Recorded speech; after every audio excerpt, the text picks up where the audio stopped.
Hello friends. आज हम बात करेंगे डोलिकॉस के बारे में। ठीक है दोस्तों, डोलिकॉस एक बहुत ही ज़्यादा इफ़ेक्टिव मेडिसिन है ईचिंग के लिए।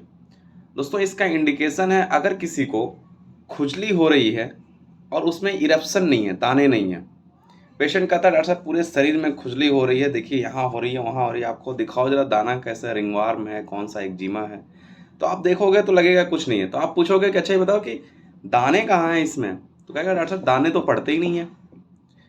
दोस्तों, अगर किसी को खुजली हो रही हो, इंटेंस इचिंग मतलब आदमी पागल हो जाता है, इतना खुजली होता है, सुसाइडल थॉट्स आने लगते हैं, इससे अच्छा तो मैं मर जाऊं, लोथिंग ऑफ लाइफ हो जाता है।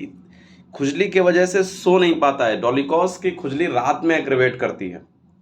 तो अगर ऐसे कंडीशन मिले जब ईचिंग हो और उसमें इरप्शन नहीं हो, यानी कि दाने वगैरह नहीं पड़े हो, पूरे शरीर में कहीं के लिए बात अप्लाई है, ऐसा नहीं कोई पर्टिकुलर जगह हो, और रात में खुजली एग्रेवेट कर रहा हो, सो नहीं पा रहा हो खुजली की वजह से, और इतना ज़्यादा खुजली हो रही है कि एकदम से उसके सुसाइडल थॉट्स आने लगते हैं, उससे अच्छा मतलब एक होता ना खुजला खुजला के पागल हो जाना, ऐसे कंडीशन में आपकी फर्स्ट मेडिसिन डोलिकॉस है। हालांकि ईचिंग विदाउट इरप्शन में 3 मेडिसिन को आपको याद रखना है। एक डोलिकॉस, दूसरा फैगोपायरम, तीसरा एलुमिना। तीनों आप जाके अपने रिस्पेक्टिव बुक से पढ़िएगा, नहीं तो हम 1 बाय 1 करके सब पे वीडियो बना देंगे। खैर, इसके ईचिंग का तो इंडिकेशन हो गया, खुजली हो रही, इरप्शन नहीं है, इतना ज़्यादा खुजली हो रही है कि पागल हुआ जा रहा है, सुसाइडल थॉट्स आ रहे हैं, बेचैन हो गया है, और रात में एग्रेवेट हो रही है। दूसरा दोस्तों, अगर किसी डायबिटिक पेशेंट को ईचिंग हो रही है, खुजली हो रही है, तब भी आप डोलिकॉस सोच सकते हैं। डायबिटिक पेशेंट हो और ईचिंग हो रही है तब भी। तीसरी जगह जहां आप इसको सोच सकते हैं, गम में, मसूड़ों में अगर खुजली हो रही है, गम्स में अगर ईचिंग हो रही है, तो ऐसे कंडीशन में भी आप डोलिकॉस सोच सकते हैं। एरम ट्रिफाइलम भी आपकी एक अच्छी मेडिसिन है गम्स के ईचिंग में।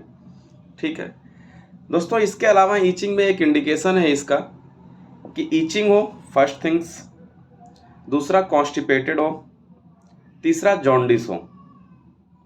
अगर ये तीनों एक लाइन में हो, कॉन्स्टिपेशन, जॉन्डिस और ईचिंग, तो आपकी मेडिसिन डोलिकॉस सोच सकते हैं आप। ठीक है, अगर नाइट में एग्रेवेशन मिल जाए तो सबसे अच्छा है।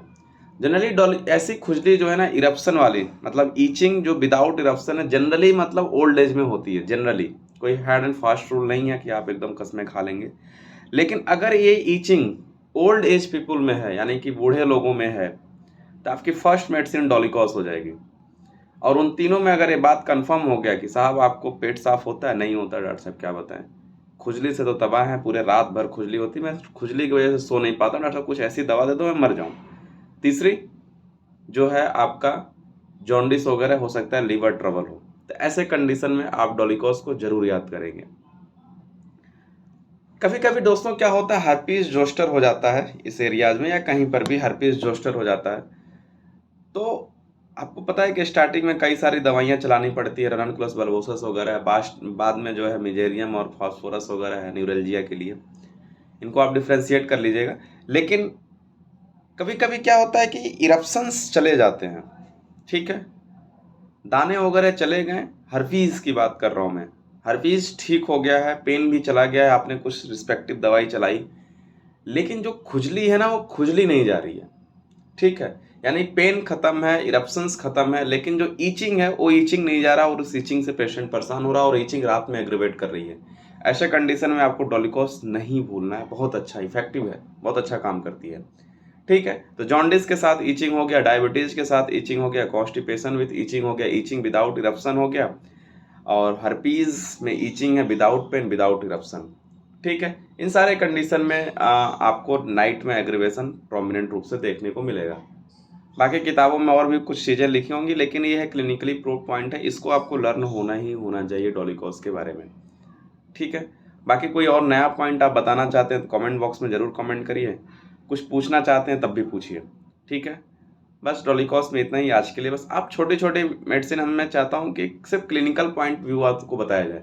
ऐसा नहीं है कि मतलब आप रेयर नहीं प्रिस्क्राइब कर सकते, थ्रेप्स नहीं प्रिस्क्राइब कर सकते, डोलिकॉस हमने कई दफ़ा दिया है, बहुत अच्छा काम करती है। ये सब तब आपके लिए नॉलेज होना चाहिए, क्योंकि किताबों में अगर मेडिसिन लिखी है तो कहीं ना कहीं वो मेडिसिन हैं, काम करती हैं।